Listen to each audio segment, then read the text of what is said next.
Hello दोस्तों, welcome my YouTube channel. दोस्तों, आज आप सबके लेकर आए हैं यूपी ट्रिपल एससी के लिए पेट 2025 का प्रैक्टिस सेट नंबर 5। तो इससे पहले 4 प्रैक्टिस सेट करवाया जा चुका है। आप सब प्लेलिस्ट में जाकर सब वीडियो को ज़रूर देखें, ठीक है। तो दोस्तों, जब तक एग्ज़ाम होगा, अगर आप इस तरह से प्रैक्टिस सेट करेंगे तो आप सब आराम से 80+ नंबर प्राप्त कर सकते हैं, ठीक है। तो चलते हैं सेशन की तरफ। यदि आप सब नए हैं तो चैनल को सब्सक्राइब और वीडियो को आप सब लाइक ज़रूर करें और अपने दोस्तों के साथ शेयर करना ना भूलें, ठीक है। तो पहला क्वेश्चन क्या है, देखिए क्वेश्चन का लेवल बहुत अच्छा है। जिस हिसाब से आजकल यूपी ट्रिपल से क्वेश्चन पूछ रहा है ना, अब आसान क्वेश्चन के चक्कर में ना रहिए, ठीक है। क्योंकि आप सबने लगभग 12-13 पेपर आप सबने देखा कि आयोग कैसा पूछ रहा है, ठीक है। तो पहला देखिए, एक तरफ दिया उसका कालक्रम, एक दूसरा सूची में दिया घटना, ठीक है। युद्ध आप सबको याद होना चाहिए कि किस वर्ष में कौन सा युद्ध हुआ था, ठीक है। तो पहला देखिए 1527 में इधर युद्ध है, ठीक है। औरंगजेब का बनारस फरमान कब आया था, महजर की घोषणा कब हुई थी, खानवा का युद्ध और अकबर का राज्यारोहण। देखिए तीसरा चौथा तो आपको आना ही चाहिए। तो खानवा का युद्ध कब हुआ था, 1527 में, ठीक है। तो ऐसे मिलाते देखिए 1527 में क्या हुआ था, खानवा का युद्ध, तो ये चल जाएगा 3 पे। 1556 में क्या हुआ था, जो अकबर था ना उसका राज्यारोहण हुआ था। 1579 में क्या हुआ था, महजर की घोषणा हुई थी, तो 2 पे चल जाएगा। और 1658 में एक ही छूटा है, इसमें क्या हुआ था, औरंगजेब का बनारस फरमान, ठीक है। तो इस प्रकार से इसका आंसर हो जाएगा 3421। तो 3421 कहाँ पर है देख लेते हैं, ठीक है। 3421 तो आपका मिल जाएगा ऑप्शन नंबर डी पर। तो यहाँ पर देखिए एक क्वेश्चन के माध्यम से आप सबका सॉल्व हुआ कितना, 4 क्वेश्चन। और जो खानवा का युद्ध हुआ था किसके बीच हुआ था, बाबर और राणा सांगा के बीच हुआ था, कब, 1527 में। बहुत फेमस क्वेश्चन है।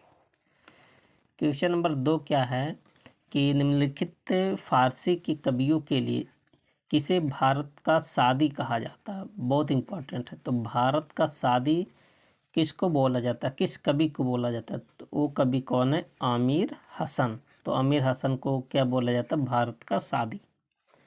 आमिर हसन की अगर हम रचना की बात करें, ठीक है, क्योंकि लेखक से रचना पूछा जाता है, तो इनकी जो फेमस रचना है कवायद उल फवाद। क्या याद करेंगे, कवायद कवायद उल और फवाद, ठीक है। और इसने क्या किया था, बलबन के राज्यत्व सिद्धांत की 2 विशेषता बताया था। कौन, आमिर हसन ने, किसके, बलबन का। पहला क्या विशेषता बताया था, स्टेटमेंट आप सबको याद होना चाहिए कि सुल्तान का पद ईश्वर के द्वारा दिया हुआ होता है। ये किसके संदर्भ में बोला था, बलबन के। दूसरी बात इन्होंने बोला था कि सुल्तान का निरंकुश होना आवश्यक है। कौन बोला था, आमिर हसन, किसके संदर्भ में, बलबन के। ये दोनों स्टेटमेंट बहुत इंपॉर्टेंट है। क्वेश्चन नंबर 3 क्या, निम्नलिखित में से कौन त्रिकोणात्मक संघर्ष का हिस्सा नहीं था। त्रिकोण का युद्ध हुआ था ना, ये भी इम्पोर्टेंट है। तो कह रहा है कि इनमें से कौन सा हिस्सा नहीं था, चोलों का संबंध त्रिकोणात्मक संघर्ष का हिस्सा नहीं था, ठीक है। और एक किसके बीच हुआ था, तब ये नहीं था, तो प्रतिहार, राष्ट्रकूट और पाल, इन्हीं तीनों के मध्य ये संघर्ष हुआ था, ठीक है। और त्रिकोणात्मक संघर्ष का अंत गुर्जर प्रतिहार की अंतिम विजय से हुआ। तो किसके, गुर्जर प्रतिहारों ने किया था इसका अंत। क्वेश्चन नंबर 4 क्या है कि सिमुक निम्न वंशों में किसका संस्थापक था। तो सातवाहन का संस्थापक आप सब पढ़े थे कि सातवाहन वंश का संस्थापक कौन था, सिमुक था। और लगभग कब, 60 ईसा पूर्व में सातवाहन वंश की नींव डाला था, कौन, सिमुक ने। और अपनी राजधानी का बनाया था, अमरावती। अमरावती को अपनी राजधानी बना था, ठीक है। क्वेश्चन नंबर 5 क्या है कि 16 बाण जनपदों का उल्लेख किसमें मिलता है। देखिए 2 पुस्तक है, तो सबसे पहले 16 महाजनपद के बारे में अगर हम बात करें तो 16 महाजनपद में उत्तर प्रदेश में कुल कितने महाजनपद पाए जाते हैं? 8। ठीक है, तो याद कर लीजिए। और 16 महाजनपद की जानकारी 2 पुस्तक में मिलता है। एक पुस्तक है आगंतुक निकाय, ठीक है, और एक पुस्तक है भगवती सूत्र। तो आगंतुक निकाय एक किस प्रकार का पुस्तक है? बौद्ध ग्रंथ है, ठीक है। और जो भगवती सूत्र है ये जैन ग्रंथ है। इसमें भी 16 महाजनपदों की जानकारी मिलता है, ठीक है। अच्छा, 16 महाजनपद में अगर आपसे ऐसे पूछा जाए कि कितने महाजनपद थे जो गंगा घाटी में स्थित थे, तो आप बताएंगे 10। 16 महाजनपद में से 10 महाजनपद ऐसे थे जो गंगा घाटी में स्थित थे, ठीक है। अच्छा, ये जानकारी आप सबको पहली बार मिल रहा है तो आप सब लाइक ज़रूर करें। क्वेश्चन नंबर 6 क्या है? भारत में अप्रत्यक्ष निर्वाचन की प्रथा किस वर्ष में प्रारंभ किया गया था या प्रारंभ हुई थी?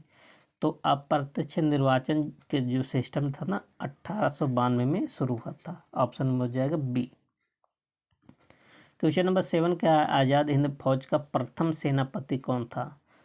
तो यही बनाया ही था आज़ाद हिंद फौज का। अच्छा, बहुत लोग सुभाष चंद्र बोस पर जाएंगे, ये नहीं है।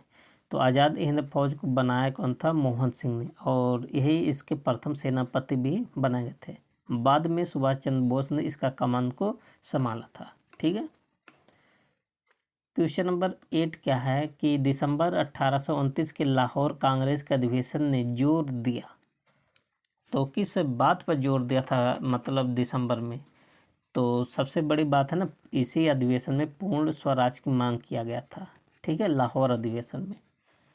तो अगर डेट की बात करें तो 31 दिसंबर था, 31 दिसंबर 1929 को। इसके अध्यक्ष कौन थे? जवाहरलाल नेहरू साहब थे, ठीक है। इम्पोर्टेंट क्यों? क्योंकि इसी अधिवेशन में स्वराज की मांग हुआ था।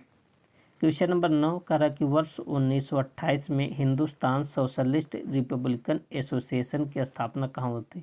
तो दिल्ली में हुआ था, फिरोज शाह कोटला मैदान में, ठीक है। अच्छा, इसी को पहले बोला जाता है HRA, मतलब हिंदुस्तान रिपब्लिक एसोसिएशन। इसी को फिर बाद में क्या बोला गया? अच्छा, इसका गठन कब किया गया था? 1924 में। कहाँ किया गया था? कानपुर में, ठीक है।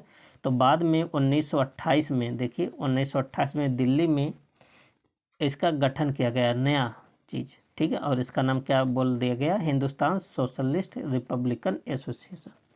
इसका गठन कौन किए थे? चंद्रशेखर आज़ाद मेन थे, ठीक है। कहाँ हुआ था? दिल्ली के फिरोज शाह कोटला मैदान में। अगला क्वेश्चन क्या है? क्वेश्चन नंबर है आपका 10। भारतीय राष्ट्रीय कांग्रेस का एकमात्र अधिवेशन जिसे महात्मा गांधी द्वारा संबोधित किया गया था संपन्न हुआ था कहाँ पर? बेलगांव अधिवेशन। आप जानते हैं बेलगांव अधिवेशन कब हुआ था? 1924 में, ठीक है।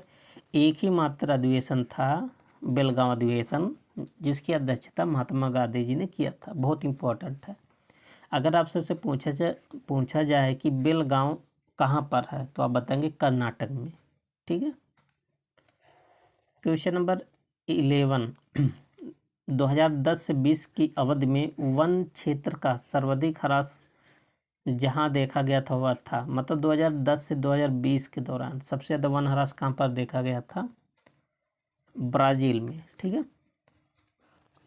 क्वेश्चन नंबर 12 कह रहा कि निम्नलिखित में से कौन सा देश नील नदी द्वारा अप्रवाहित नहीं होता है?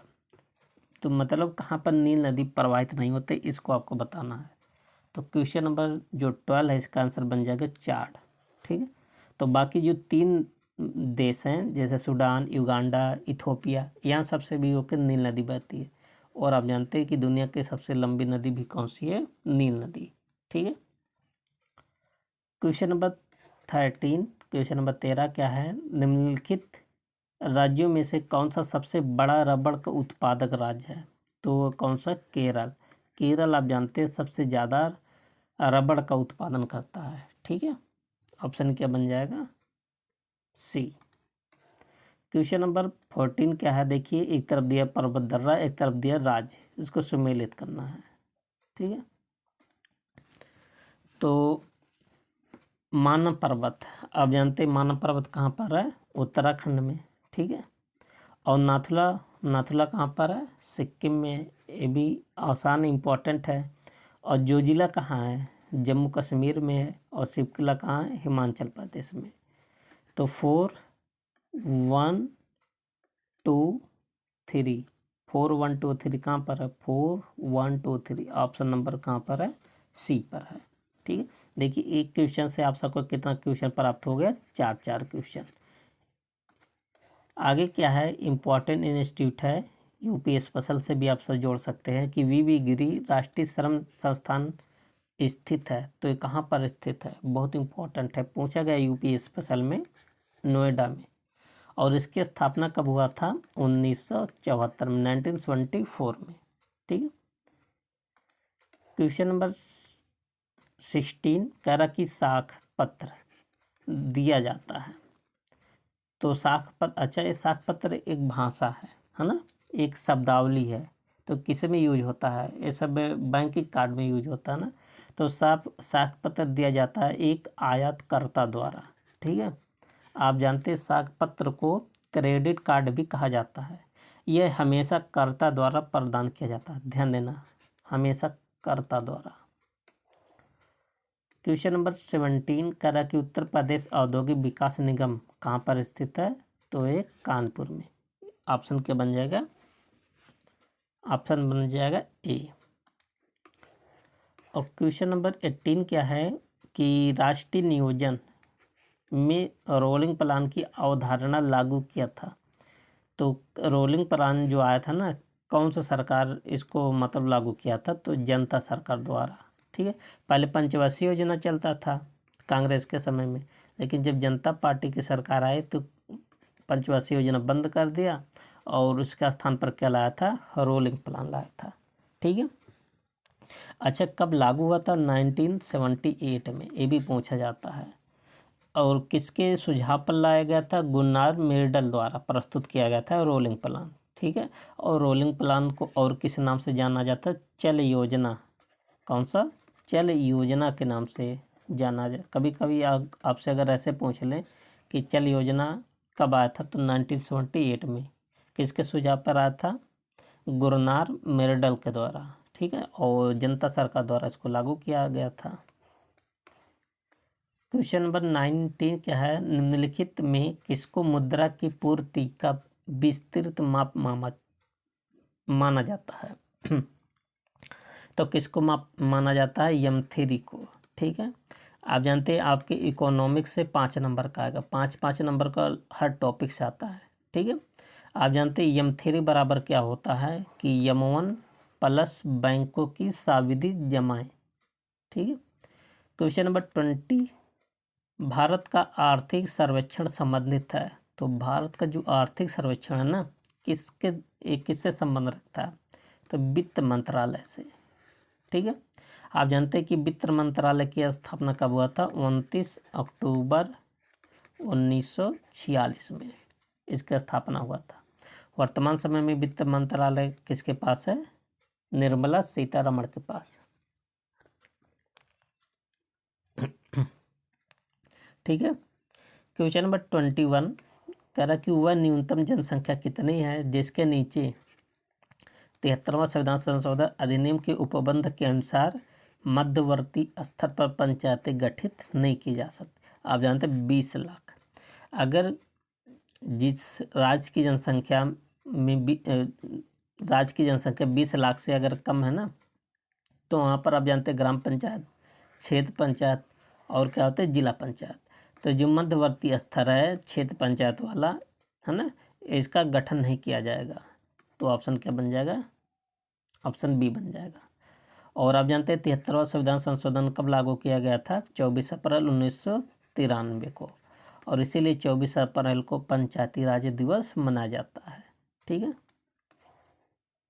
क्वेश्चन नंबर 22 निम्नलिखित में से किस विषय पर राष्ट्रपति के लिए मंत्रिपरिषद से सलाह लेना आवश्यक नहीं है? मतलब कौन सा ऐसा काम है कि जिस पर मतलब सलाह लेना कोई ज़रूरी नहीं समझा जाता?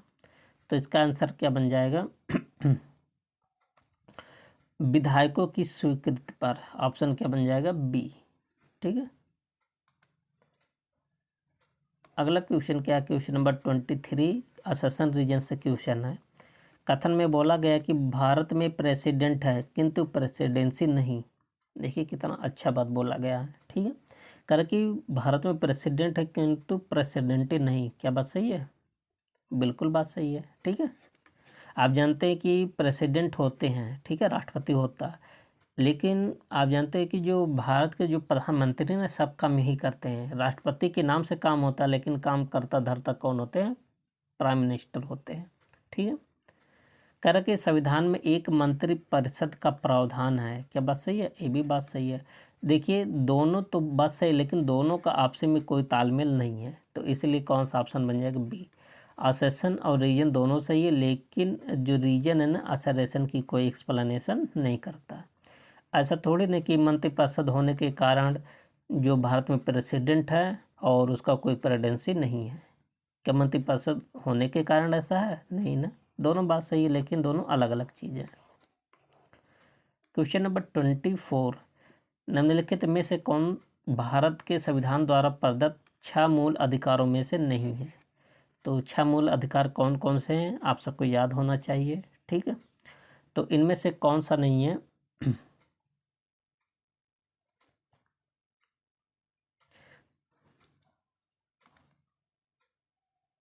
देखिए इसमें कौन सा नहीं होगा? विरोध का अधिकार, समानता का अधिकार, शोषण के विरुद्ध, ये सब आप पढ़े हैं ना, और धर्म की स्वतंत्रता का। लेकिन विरोध का अधिकार आप सबको मूल अधिकार नहीं दिया गया है। आप जानते हैं कि जो समानता का अधिकार है किस आर्टिकल से है? आर्टिकल 14 से लेकर आर्टिकल 18 तक है। क्या दिया है? समानता का अधिकार। और शोषण के विरुद्ध अधिकार ये कहाँ दिया गया है? आर्टिकल 23 से लेकर आर्टिकल 24 में। और धर्म की स्वतंत्रता का अधिकार आर्टिकल 25 से लेकर आर्टिकल 28 तक, ठीक है। तो आर्टिकल आप सबको याद होनी चाहिए। और यहाँ पर ऑप्शन क्या बन जाएगा? बी। विरोध का अधिकार आप सबको मूल अधिकार नहीं दिया गया है। अगला क्वेश्चन क्या है? नेक्स्ट क्वेश्चन नंबर है 25। हम न्यायिक पुनर्विलेखन की व्याख्या देखते हैं। तो न्यायिक पुनर्विलेखन की व्याख्या आप जानते हैं भारत में भी है ना, सुप्रीम कोर्ट कर सकता है। तो ये कहाँ पर देखा गया है कि क्या क्या केवल भारत में या यूके में या यूएसए में? तो इसकी व्याख्या आप जानते हैं कि जहाँ से लिया गया है वहीं पर भी देखा जाएगा। तो न्यायिक जो पुनर्विलोकन की व्याख्या ना ये अमेरिका के संविधान से लिया गया, तो अमेरिका में तो होगा ही, और साथ साथ भारत में भी है, ठीक है। तो ऑप्शन क्या बन जाएगा? D option. क्वेश्चन नंबर 26, कह रहा कि निम्नलिखित में से कौन सा बर्ड फ्लू विषाणु है, मतलब वायरस, ठीक है। तो इसका आंसर क्या बन जाएगा? H5N1। ये किसके माध्यम से फैलता है? बर्ड फ्लू के माध्यम से, ठीक है। और पहली बार कब देखा गया था इसको? 1961 में देखा गया था, दक्षिण अफ्रीका में। क्वेश्चन नंबर 27 साइंस से है। कह रहा कि हृदय की धड़कन को नियंत्रित करने के लिए आवश्यक खनिज है। तो कौन सा ऐसा एलिमेंट है, तत्व है, खनिज है जो हृदय की धड़कन को नियंत्रित करता है? तो कौन सा हो जाएगा? पोटेशियम हो जाएगा। ऑप्शन क्या बन जाएगा? सी। आप जानते हैं आयरन के माध्यम से जो ब्लड होता है ना, ब्लड की मात्रा बढ़ती है आयरन खाने से, ठीक है। और सोडियम आप जानते हैं इसको आप सब चाकू से भी काट सकते हैं, इतना सॉफ्ट होता है। क्वेश्चन नंबर 28, निम्नलिखित में से मुख्यतः किसके लिए सीटन संख्या गुणवत्ता परचाल के रूप में प्रयुक्त होती है? कौन सा? सीटन संख्या। तो किसके लिए प्रयुक्त होता है? डीजल के लिए, ठीक है, इंपॉर्टेंट है। देखिए एक होता है सीटन संख्या, एक होता है ऑक्टेन नंबर। ऑक्टेन नंबर होता है पेट्रोल के लिए नापा जाता है उसकी गुणवत्ता, जबकि सीटन संख्या से क्या नापा जाता है? डीजल की गुणवत्ता। दोनों में अंतर होना चाहिए। सीटेन डीजल के लिए और ऑक्टेन नंबर पेट्रोल के लिए। क्वेश्चन नंबर 29, कह रहा कि निम्नलिखित में से कौन सा रसायन कृत्रिम वर्षा में प्रयोग होता है? तो कृत्रिम वर्षा कराने में कौन सा रसायन प्रयोग होता है? सिल्वर आयोडाइड होता है। ऑप्शन क्या बन जाएगा? Option A.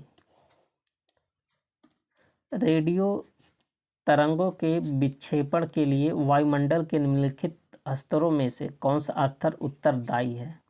तो आप जानते हैं सबसे निचला मंडल क्षोभ मंडल होता है। एक मंडल आप सब पढ़ते हैं आयन मंडल, और एक मंडल आप सब पढ़ते हैं मध्यमंडल, समताप मंडल। मध्यमंडल में क्या होता है कि जितने भी उल्का पिंड होते हैं ना आकर वहीं पर समाप्त हो जाते हैं। समताप मंडल क्या होता है, और समताप मंडल में जितने भी वायुयान होते हैं ना, हवाई जहाज वहाँ पर उड़ते हैं, क्योंकि वहाँ पर टेम्परेचर सेम होता है। और जो आयन मंडल होता है ना, यहीं से सब मतलब रिफ्लेक्ट होते हैं रेज, रेडियो वेव हो गया, ठीक है। तो ऑप्शन इसका क्या बन जाएगा, डी बन जाएगा। बहुत इंपॉर्टेंट क्वेश्चन है। और जो क्षोभ मंडल होता है ना, यहाँ पर जितने भी वायुमंडल से संबंधित घटनाएं होती हैं, जैसे बारिश होना, कोहरा ना, बादल गरजना, चमकना, ये सब घटना कहाँ पर होती है, क्षोभ मंडल में। समताप मंडल आप सबको बता दिए, यहाँ पर वायुयान उल्टा है। मध्य मंडल में क्या होता है, जितने भी उल्का पिंड होते हैं आकर यहीं पर समाप्त हो जाते हैं, ठीक है। आगे क्या है देखिए, मैथ का है क्वेश्चन नंबर 31। कह रहा कि एक दो अंकों की संख्या के अंकों का योग 11 है। यदि हम उनके अंकों को परस्पर बदल देते हैं तो बनी हुई संख्या मूल संख्या से 45 कम हो जाती है। तो मूल संख्या ज्ञात कीजिए। देखिए ऐसा कभी क्वेश्चन आए ना तो आप सब ज़्यादातर ऑप्शन से बनाइएगा, ठीक है। तो सबसे पहले देखिए ऑप्शन से कि क्या दोनों अंकों का योग 11 है, तो 9 2 11, 6 5 11 और 6 5 11 और 8 3 11। तो पहला वाला जो कंडीशन है तो सब वेरीफाई कर दिया, ठीक है। कह रहा कि यदि हम उसके अंकों को परस्पर बदल देते हैं, ठीक है, तो बनी हुई संख्या मूल संख्या से 45 कम हो जाती है। तो पहले डी ऑप्शन से लगाते हैं, ठीक है।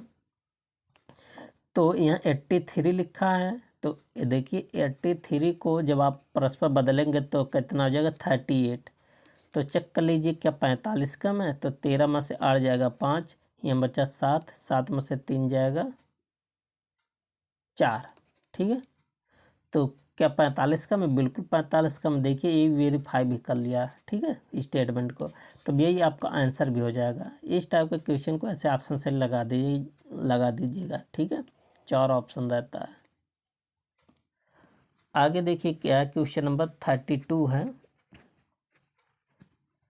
कह रहा है कि अनीता फैशन बुटीक चलाती है और उसके व्यय के शीर्षक निम्नलिखित है। कह रहा कि खरीद में 30%, दर्जी का भुगतान करने में 40% और किराया और बिजली में 30%, मतलब इतना करती है खर्च। यदि उसका कुल व्यय 50,000 प्रति माह है तो दर्जी का भुगतान करने में उसने कितना धन व्यय किया। बहुत इंपॉर्टेंट क्वेश्चन है। देखिए तो कुल कितना कर दिया, तो 30%, खरीद में भुगतान करने में 40%, 30 40 कितना हो गया, 70, और 70 और 30 कितना हो गया, 100, मतलब 100%। तो 100% ही तो आपका कुल परसेंट होता है। तो 100% की वैल्यू कितना दे दिया है, 50,000। तो 1% की वैल्यू कितना आ जाएगा, 1% की वैल्यू आ जाएगा कितना, 500, ठीक है। अगर 1% का वैल्यू 500 आया है तो किसका पूछा गया है कि दर्जी का। तो दर्जी पर कितना व्यय कर रहा है आप सब देख लीजिए। तो दर्जी का भुगतान 40%, तो अगर 1% बराबर 500 तो 40% का वैल्यू 500 से मल्टीप्लाई कर दीजिए, ठीक है। तो 4 पंचे 20, तो कितना आ जाएगा, 20,000। तो कहाँ पर है, ऑप्शन नंबर सी पर है, ठीक है। क्वेश्चन नंबर 33 क्या है, ये सब देखिए कैलकुलेशन का सवाल है ना, ये सब आप कर सकते हैं, कोई इसमें ज़्यादा इधर उधर नहीं करना। सबसे पहले यहाँ का दशमलव आप सब बराबर कर लीजिएगा, उसके बाद सॉल्व कर लीजिएगा, ठीक है। एक कैलकुलेटिव सवाल है बट इसमें कोई ज़्यादा लॉजिक नहीं। इसका आंसर आएगा 0.001। अगला क्वेश्चन क्या है, क्वेश्चन नंबर 34, ठीक है।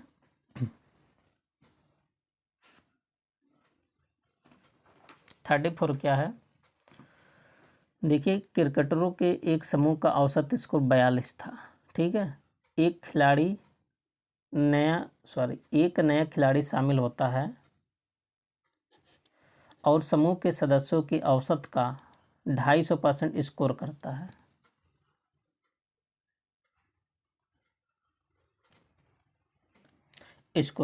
ठीक है। परिणाम स्वरूप समग्र औसत में 30% की वृद्धि हो जाती। तो नया खिलाड़ी शामिल होने से पहले समूह में क्रिकेटरों की संख्या क्या थी। दोस्तों इस टाइप के क्वेश्चन आप सबको पहले भी टेस्ट में करवाए गए हैं, ठीक है।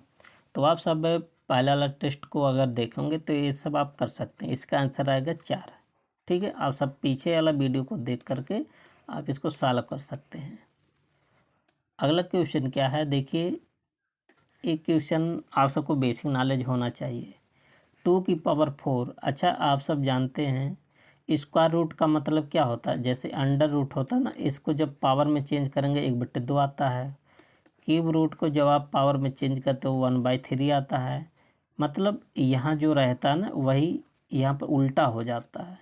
ठीक है, तो इसको क्या लिख सकते हैं, तो इसको लिख सकते हैं 2 की पावर 4 का जब आप स्क्वायर रूट लेंगे तो कितना आएगा, 4 आएगा। कैसे आएगा देख लीजिए, 4, और अगर आप पावर में चेंज करेंगे तो इसका क्या बनेगा, 1/2। तो काटेंगे तो यहाँ 2 आ जाएगा, 2 की पावर 2 मतलब कितना हो गया, 4 प्लस। तो 64 का क्यूब रूट आप सब जानते हैं 4 ही होता है। और 2 की पावर 8, इसको देखिए कैसे सॉल्व करेंगे, 2 की पावर 8 और पूरे पावर 1/4। तो काटेंगे कितनी बार जाएगा, 2 बार, 2, 2 की पावर 2 मतलब 4। तो 4 4 4 4 3 कितना हो गया, 12। तो इसका आंसर क्या आएगा, 12 आएगा। क्वेश्चन नंबर 36 क्या है, प्रकृति का सुकुमार कवि किसे कहा जाता है। तो किसको बोला जाता है, तो सुमित्रा नंदन पंत जी को बोला जाता है। अब इनकी रचना की बात करें ठीक है, तो सुमित्रा नंदन पंत जी की रचना कौन कौन से, ये आप सबसे पूछा जाता है।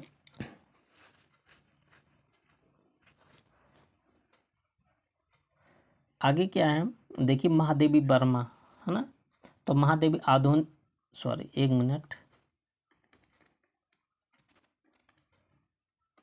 देखिए जो उपनाम है, तो सुमित्रानंद पंत इनका तो आंसर हो जाएगा। महादेवी वर्मा को किस उपनाम से जाना जाते हैं, ठीक है, तो आधुनिक युग की मीरा इनको बोला जाता है। ठीक है, और जो सूर्यकांत त्रिपाठी निराला जी, इनको क्या बोला जाता है, छायावाद का सलाहका पुरुष।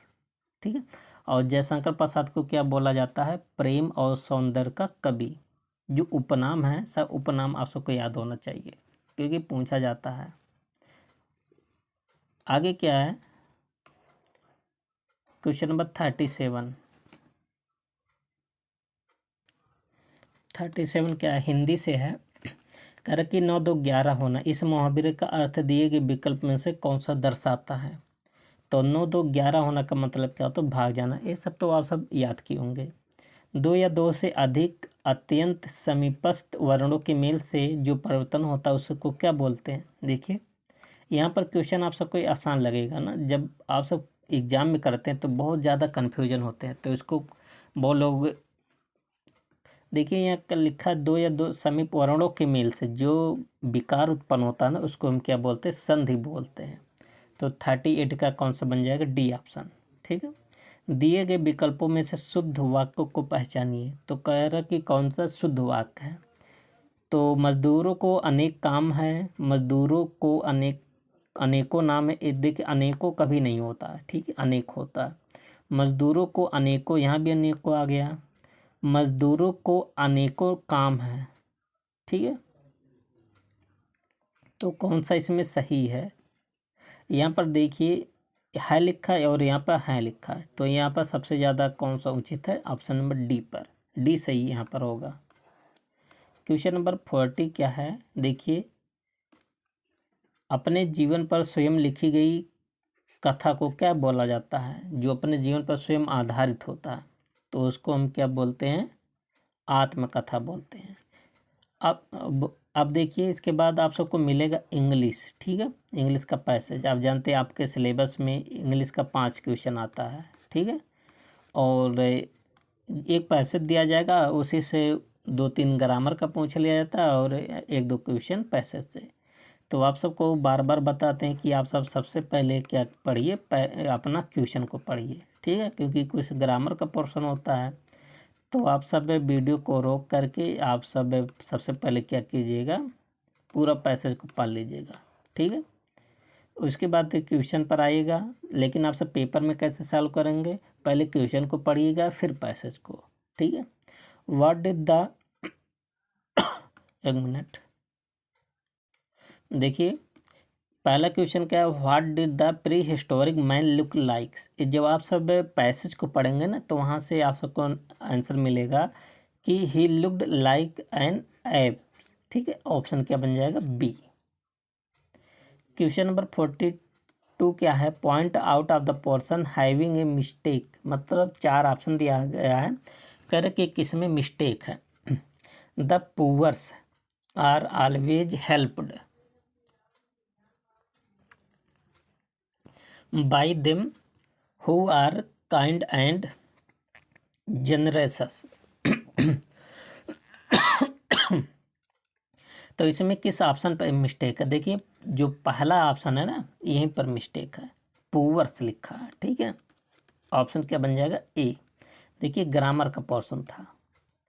आई हैव, देखिए ये भी ग्रामर का पोर्शन है। ठीक है, I have him a punch on nose. तो यहाँ पर आर्टिकल, एक क्वेश्चन आर्टिकल से ऑन द नोज रहेगा। ऑप्शन क्या बन जाएगा, ए बन जाएगा। तो 43 का ऑप्शन ए। क्वेश्चन नंबर 44, ये देखिए किससे है, शायद डायरेक्ट इनडायरेक्ट से है। तो कह रहा कि point out of the correct direct speech for the following. कह रहा कि I asked why he was looking through the key hole. तो इसका जो आंसर क्या बन जाएगा 44 का, आप सब पढ़े हैं। तो देखिए 5 क्वेश्चन आता है, आप सब क्या क्या पढ़ लीजिए, आर्टिकल पढ़ लीजिए, डायरेक्ट इनडायरेक्ट पढ़ लीजिए, और आर्टिकल हो गया, डायरेक्ट इनडायरेक्ट हो गया, और एक दो टॉपिक होगा क्या बोलते हैं एक्टिव पैसिव पढ़ लीजिए। बस 3 टॉपिक पढ़ लीजिए और इसी में से आप सबका लगभग मिल जाता है। ठीक है, और एक दो क्वेश्चन तो पैसे से मिल जाएगा। तो 44 का आंसर क्या बन जाएगा कि why are you looking through the key holes I said. ठीक है, ऑप्शन क्या बन जाएगा, सी बन जाएगा। कह रहा कि out of the 4 alternative suggested select one which best express the same sentence in the active and passive. देखिए तो आप सबके पेपर में भी यहाँ से 3-4 टॉपिक से आता क्वेश्चन, इतना सारा ग्रामर पढ़ने की जरूर नहीं है। 5 नंबर का आएगा, 3 टॉपिक पढ़ लीजिए आराम से, 3-4 क्वेश्चन कर लेंगे। She took the dog for a walk. तो इसका एक्टिव पैसिव में बनाना है। ठीक है, तो इसका आंसर क्या बनेगा कि the dog was taken for a walk bye her. Option क्या बन जाएगा, ए। देखिए 5 क्वेश्चन में एक क्वेश्चन केवल पैसे से हमारे समझ से पूछा था, और 4 क्वेश्चन किससे पूछ लिया, ग्रामर पोर्शन से। निम्नलिखित में से कौन सा अन्य से भिन्न है। देखिए इसके बाद 5 क्वेश्चन आप सबका रीजनिंग का आएगा। ठीक है, तो किनमें से भिन्न, हरा, हल्का गुलाबी, बैगनी, स्तंभ। तो आप सब देखते होंगे तो ए बी सी ये सब क्या चीज़, कलर है। ठीक है,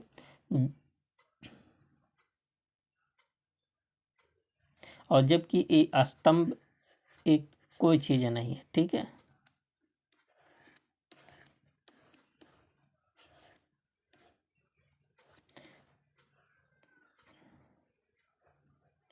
तो 46 में भिन्न बताना था, तो भिन्न कहाँ पर है, डी ऑप्शन पर है। ठीक है, तो वहाँ पर भी बता दिए थे, यहाँ पर भी कूट वाला तो है नहीं।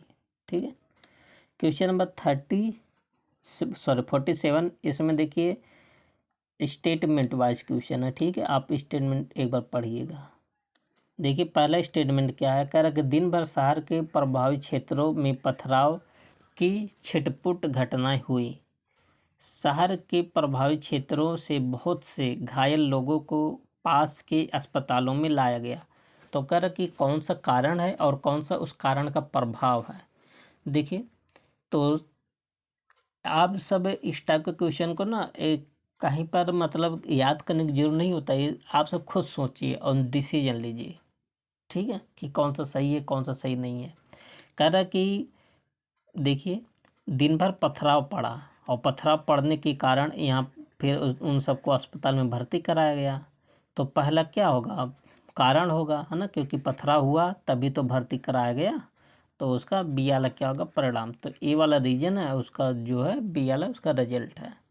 ज़्यादा क्वेश्चन कठिन नहीं होते हैं। ठीक है, थोड़ा दिमाग लगाएंगे आ जाएगा। कथन दिया कह रहा कि एंटीबायोटिक्स टेबलेट्स का उपयोग आंत के जीवाणुओं को अस्थिर कर देता है। क्या बात सही है?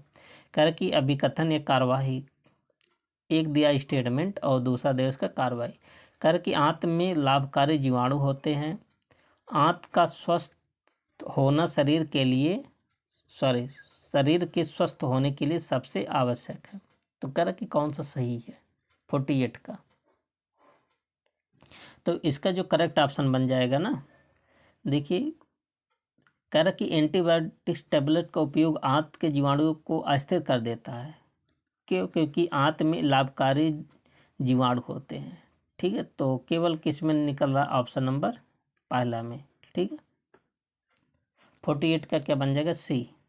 और आंत का स्वस्थ होना शरीर के लिए, ये देखिए इसके बारे में कोई यहाँ नहीं बोला गया है। ठीक है, कि स्वस्थ होना कि नहीं होना। क्वेश्चन नंबर 49 कह रहा कि उपयुक्त श्रृंखला के दाएं से 8वें स्थान या कह सकते हैं पद के बाईं और 5वां पद क्या है? इस टाइप का क्वेश्चन आप सब प्रैक्टिस नंबर 4 में भी किए थे। ठीक है, तो ये सब भी आप सब कर लेंगे। तो कौन सा? दाएं से 8वां स्थान पर इस टाइप के क्वेश्चन बताए थे। ठीक है, तो देख लेते हैं कि दाएं से 8वां पद 1 2 3 4 5 6 7 8 ये हमारा है। ठीक है, अब कह रहे कि इसके बाईं और 5वां 1 2 3 4 5 कौन सा पढ़ रहा अक्षर? ओ पढ़ रहा। तो इसका आंसर क्या बन जाएगा? ए बन जाएगा। 49 का ए ऑप्शन। अगला क्वेश्चन कह रहा कि क्वेश्चन नंबर 50 कह रहा कि 8 बजे घड़ी की दोनों सुइयों के बीच कितने अंश का कोण बनेगा? आप जानते जब 8 बजता ना, यहाँ 6 रहेगा, यहाँ 7 रहेगा, यहाँ 8 रहेगा, यहाँ 12 रहेगा। इस टाइप से यहाँ 9 रहेगा, यहाँ 10, फिर यहाँ 11। तो आप सब देखिए 8 और 12 के बीच में कितने मिनट का अंतर हो रहा है? तो 5 5 10 5 3 15 5 चौक 20 मिनट का अंतर हो रहा है। ठीक है, आप जानते हैं कि जो मिनट वाली सुई होता है ना, 1 मिनट में 6 डिग्री का कोण बनाता है। कितने डिग्री का? 6 डिग्री का। तो 20 मिनट में कितना? 6 दूनी 12, 120 डिग्री का कोण बनाएगा। तो ऑप्शन नंबर कहाँ पर होगा? डी। और घंटे वाली सुई 1 मिनट में आधा डिग्री का कोण बनाता है। घंटे वाली सुई की बात कर रहे हैं, 1 मिनट में आधा, और मिनट वाली सुई 1 मिनट में 6 डिग्री का। क्वेश्चन नंबर 51 क्या है? कह रहे कि उत्तर प्रदेश के किस विश्वविद्यालय को पूर्व का ऑक्सफोर्ड कहा जाता है? क्वेश्चन यूपी तपलसी सा जूनियर असिस्टेंट में पूछा गया था। ठीक है, तो 51 का क्या बन जाएगा? इलाहाबाद यूनिवर्सिटी। इसकी स्थापना कब हुआ था? 23 सितंबर 1887 में। ठीक है, 23 सितंबर। और इसको 2005 में किसका दर्जा मिला? 2005 में केंद्रीय विश्वविद्यालय का। Question number next question number है 52। 52 क्या है? कह रहा कि भारत में 30 जनवरी को किस दिवस के रूप में मनाया जाता है? तो शहीद दिवस के रूप में मनाया जाता है, क्योंकि इसी दिन महात्मा गांधी जी की हत्या हुई थी। ठीक है, 30 जनवरी 1948 को। कब हुआ था? 30 जनवरी 1948 को। कौन किया था? नाथूराम गोडसे ने महात्मा गांधी जी की हत्या कर दिया था। और इसी दिन से क्या मनाया जाता है? इसी तारीख को शहीद दिवस। प्रसिद्ध संगीतकार उस्ताद बिस्मिल्लाह खान किस संगीत वाद्य यंत्र से संबंधित थे? ठीक है, तो ये क्या बजाते थे? बहुत इंपॉर्टेंट है। तो किसके वादक थे? शहनाई वादक थे। 53 का आंसर बन जाएगा डी, है ना। अच्छा, जब देश आज़ाद हुआ तो 1947 में, ठीक है, तो लाल किले पर बिस्मिल्लाह खान जी ने क्या किया था? बांसुरी शहनाई बजाते। और इन्हीं को 2001 में, ठीक है, भारत रत्न से भी सम्मानित किया गया था। फ्लाई एश क्या चीज़ है? बहुत इंपॉर्टेंट है, क्वेश्चन पूछा गया है। तो फ्लाई एश क्या है? एश के लघुकरण, जो छोटे छोटे कण होते हैं ना, उसी को बोला जाता है फ्लाई एश, क्योंकि छोटे होते हैं तो उड़ने लगते हैं। क्वेश्चन नंबर 55, सार्क की पहली बैठक कहाँ हुई थी? तो सार्क के बारे में आप सबको डिटेल जानकारी होना चाहिए। तो इसकी बैठक हुआ था बांग्लादेश की राजधानी ढाका में। और इसकी स्थापना कब हुआ था? 8 दिसंबर 1985 को। 8 दिसंबर 1985 को सार्क की स्थापना। ठीक है, इसमें पहले 7 देश थे, अब कितने देश हो गया? 8। क्योंकि अब अफ़गानिस्तान जो था 2007 में जुड़ गया था। कौन कौन सा देश है? अफ़गानिस्तान, बांग्लादेश, भूटान, मालदीव, भारत, पाकिस्तान, नेपाल, श्रीलंका। ठीक है। और इसका जो हेडक्वार्टर है ना, नेपाल के काठमांडू में इसका हेडक्वार्टर है, ध्यान दीजिएगा। पहली बैठक तो ढाका में हुआ था, लेकिन इसका हेडक्वार्टर कहाँ बनाया गया? काठमांडू में। क्वेश्चन नंबर 56, सौर मंडल का सबसे बड़ा ग्रह कौन सा? तो बृहस्पति ग्रह सबसे बड़ा है। ठीक है। और यह सूर्य की परिक्रमा कितने समय में करता है? लगभग 11.9 वर्ष में करता है सूर्य की परिक्रमा। इसके पास लगभग 92 सैटेलाइट हैं, उपग्रह हैं। ठीक है। और 92 में से सबसे बड़ा अगर उपग्रह पूछे तो ज्ञानीमीड और बृहस्पति के सबसे बड़ा उपग्रह है।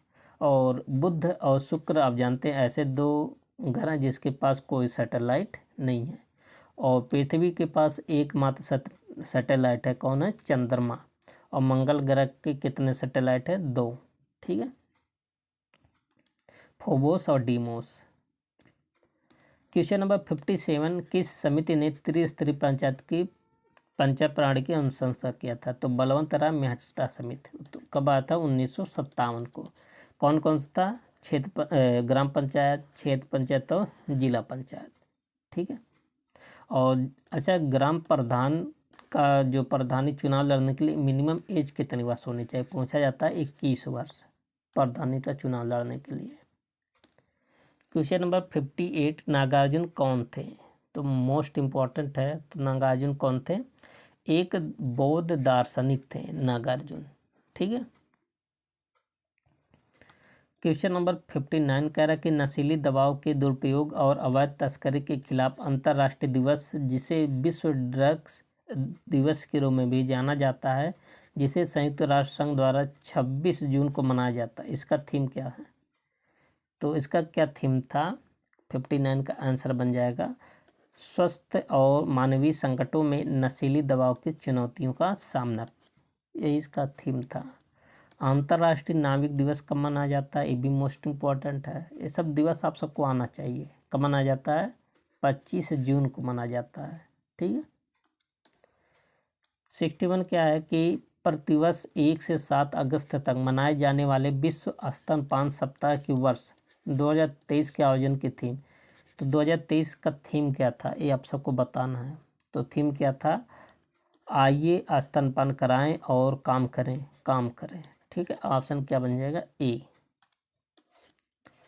क्वेश्चन नंबर 62 क्या है? आप सब जानते हैं आप में कितना नंबर? 10 क्वेश्चन 10 नंबर का आएगा। करंट अफेयर का वेटेज ज़्यादा है, आप सब इसको पढ़ते रहें। ठीक है।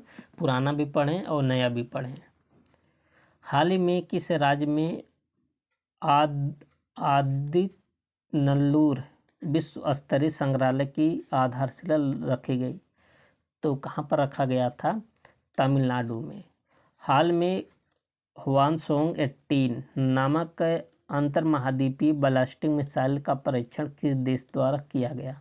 तो इस मिसाइल का परीक्षण कौन सा देश किया है? ये सब आप याद कर लीजिए। North Korea. ये तो खुद ही चर्चा में रहता है। ठीक है। तानाशाह के रूप में। 1 जुलाई 2023 को प्रधानमंत्री नरेंद्र मोदी ने किस राज्य में राष्ट्रीय सिकल सेल एनीमिया उन्मूलन मिशन का शुभारंभ किया? तो कहाँ पर किए थे? 2023 में। तो शहडोल। और शहडोल कहाँ पर है? मध्य प्रदेश में, एमपी में। और इसरो द्वारा श्रीहरिकोटा स्थित सतीश धवन अंतरिक्ष केंद्र से लॉन्च व्हीकल्स मार्क थर्ड, जिसको बोलते हैं LVM 3 से चंद्रयान 3 मिशन को कब लॉन्च किया गया था? देखिए, चंद्रयान 3 मिशन बहुत इंपॉर्टेंट है। कब लॉन्च किया गया था? 14 जुलाई 2023 को। ये मोस्ट इम्पॉर्टेंट है, आप सब इसको याद कर लीजिए। साइंस एंड टेक्नोलॉजी क्वेश्चन पूछा जाता करंट अफेयर में। हाल ही में उत्तर प्रदेश सरकार ने कितने नए सॉफ्टवेयर टेक्नोलॉजी पार्क बनाने का निर्णय लिया है? तो सॉफ्टवेयर टेक्नोलॉजी पार्क कितना बनेगा? 4 उत्तर प्रदेश सरकार ने निर्णय लिया। उत्तर प्रदेश के किस जिले में कृषि कुंभ 2023 का आयोजन किया गया है? देखिए, क्वेश्चन ये पूछा गया है। ठीक है। अभी हाल के एग्जाम में पूछा गया था। तो 67 का आंसर क्या बन जाएगा? लखनऊ। कृषि कुंभ का आयोजन कहाँ किया गया है? लखनऊ में, राजधानी लखनऊ। क्वेश्चन नंबर 68, उत्तर प्रदेश सरकार ने किसे गौवंश संवर्धन एवं डेयरी विकास का ब्रांड एम्बेसडर बनाया है? तो कौन ब्रांड एम्बेसडर बने हैं? राहुल चौधरी को। जून 2023 में मुख्यमंत्री योगी आदित्यनाथ उत्तर प्रदेश में नवनिर्मित थारू जनजाति संग्रहालय का लोकार्पण किया। यह संग्रहालय किस जिले में बनाया गया है? तो थारू संग्रहालय आप सब याद किए होंगे क्योंकि ये भी क्वेश्चन पूछा गया है। कहाँ पर बना है? बलरामपुर के, ठीक है, क्षेत्र में। और लास्ट क्वेश्चन है करंट अफेयर का, जून 2023 में किसके द्वारा नॉलेज शेयरिंग प्लेटफार्म लॉन्च किया गया? तो कौन लॉन्च किया था? भारतीय कृषि राजमार्ग प्राधिकरण, ठीक है, ऑप्शन बी बन जाएगा। नेक्स्ट क्वेश्चन देखते हैं। अब इसके बाद आप सबको हिंदी 10 क्वेश्चन देखना पड़ेगा, ठीक है, क्योंकि 2 पैसेज हिंदी को मिलेंगे 5-5 नंबर के। तो हिंदी आप सब पहले क्वेश्चन को पढ़िएगा फिर पैसेज को पढ़िएगा। पैसेज आप सबको हम दिखा दे रहे हैं, ठीक है। क्वेश्चन पूछा गया, रविंद्रनाथ टैगोर का जन्म कब और कहाँ हुआ था? ये तो बेसिक चीज़ है, जीके का पोर्शन भी है, याद होना चाहिए। 7 मई 1861 में कहाँ पर हुआ था? कोलकाता में। और वैसे भी आप सब देख सकते हैं कहीं पर भी कोलकाता नहीं है, तो ऐसे 3 ऑप्शन कट गया तो एक ही बचा कोलकाता, ठीक है। क्वेश्चन नंबर 72 कह रहा कि उनके पिता कौन से समाज के नेता थे? तो किस समाज के नेता थे इनके पिताजी? तो ब्रह्म समाज के, ठीक है। जन गण मन राष्ट्रगान के रचनाकार कौन है? तो रविंद्रनाथ टैगोर। ये सब देखिए पढ़ने की जरूरत नहीं है, सबको याद ही होगा। नाइटहुड की उपाधि रविंद्रनाथ टैगोर ने क्यों लौटाई थी? इम्पॉर्टेंट है, जब आप पैसेज को पढ़ेंगे ना, और ये भी जीके का पार्ट है, कई बार जीके में भी पूछा गया क्वेश्चन है, ठीक है। क्यों लौटाया था? क्योंकि जलियांवाला बाग हत्याकांड के विरोध में लौटाया था, ठीक है, कई बार जीके में पूछा गया है। रविंद्रनाथ टैगोर की कौन सी रचना को नोबेल पुरस्कार प्राप्त है? तो कौन है? गीतांजलि। तो इम्पॉर्टेंट है, ये भी जीके में पूछा गया क्वेश्चन है। और इसके बाद दूसरा पैसेज है, ठीक है, इसमें भी 5 क्वेश्चन आप सबसे पूछा जाएगा। कह रहा कि कार्य के संदर्भ में मोबाइल फ़ोन की उपयोगिता क्या है? जब आप पैसेज को पढ़ेंगे तो यहाँ से निकल कर आएगा कि कहीं भी रहकर पूर्ण किया जा सकता है, ठीक है। तो ऑप्शन क्या बन जाएगा? ए। मोबाइल फ़ोन जहाँ सुखद है वहीं दुखद भी है, ठीक है। आप जानते हैं जहाँ जिसका लाभ होता है वहाँ उसकी क्या होती है? नुकसान, हानि भी होती है। व्यस्तता की स्थिति में मोबाइल फ़ोन के कारण क्या हो जाता है? तो क्या लाभ हो जाता है कि अगर आप ज़्यादा व्यस्त रहेंगे? नहीं, व्यवधान उत्पन्न हो जाता है, ठीक है। गद्यांश का उचित शीर्षक क्या होगा? जब आप पढ़ेंगे गद्यांश को पूरा तब इसका रिजल्ट आएगा मोबाइल फ़ोन, क्योंकि इसी के ऊपर बात किया गया है। और क्वेश्चन नंबर 80 क्या है कि मोबाइल फ़ोन के प्रयोग में सावधानी बरतने से क्या होगा? तो आप जानते हैं हानि तो होगा नहीं, और धन की प्राप्ति नहीं होगी, परेशानी भी नहीं होगी, क्या होगा? आपको लाभ ही होगा, ठीक है। तो आप सब भी ज़्यादा से ज़्यादा मोबाइल उपयोग ना करें, ठीक है, तभी उपयोग करें जब आप सबको आवश्यकता हो, ठीक है। तो दोस्तों 80 क्वेश्चन कंप्लीट हो जाता है। अब इसके बाद 20 क्वेश्चन मैथ का है, इसको हम अलग से पढ़ाएंगे, ठीक है। वीडियो आप सबको कैसा लगा? आप सब अपनी राय को कमेंट बॉक्स में ज़रूर बताएं, ठीक है। अब मिलते हैं नेक्स्ट वीडियो में, तब तक के लिए best of luck, thank you and take care.